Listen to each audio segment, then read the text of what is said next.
শীততাপ নিয়ন্ত্রিত কক্ষে সারি সারি ICU bed, ventilator, heart monitor, infusion pump সহ আধুনিক যন্ত্রপাতি সবই প্রস্তুত বাগেরহাটের ২৫০ শয্যার জেনারেল হাসপাতালের আইসিইউ ইউনিটে। তবে দীর্ঘদিন অব্যবহৃত থাকায় তা কোনো কাজেই আসছে না রোগীদের, বরং পড়ে থাকায় এর মূল্যবান যন্ত্রপাতি নষ্ট হতে চলেছে বলছেন নার্স ও সহায়ক কর্মীরা। হাসপাতালে আইসিইউ সেবা চালু ছিল, তখন আমরা ডক্টরদের সাথে রোগীদের হেল্প করতাম।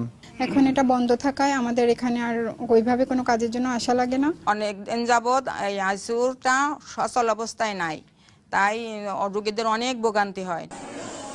প্রায় ১৮ লাখ মানুষের জেলায় একমাত্র আইসিইউ সেবা বন্ধ থাকায় নানা জটিল রোগে আক্রান্তদের যেতে হচ্ছে খুলনাসহ বড় শহরে।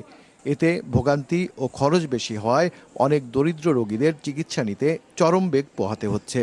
কোটি কোটি টাকা ব্যয়ে ৭ তলায় আইসিইউ নির্মিত হয়েছে, কিন্তু সরকারের প্রকল্পের মেয়াদ শেষ হয়েছে প্রায় ১ বছর আগে।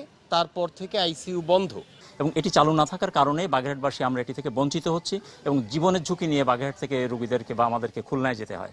হাসপাতাল সূত্র জানায় ২০২১ সালে আইসিইউ চালু হওয়ার পরে ১০ শয্যায় উন্নীত হয়।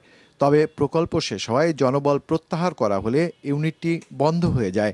এখানে প্রাইভেটলি ভাবেও কোনো আইসিইউর ব্যবস্থা নাই, যে কারণে বাগেরহাট সদর হাসপাতালে অবশ্যই আইসিইউর সেবা চালু থাকা উচিত। ১০ শয্যার আইসিইউ ইউনিটটি চালাতে প্রয়োজন বিশেষজ্ঞ চিকিৎসক, নার্স ও সহায়ক কর্মী। মাছরাঙা নিউজ ডেস্ক।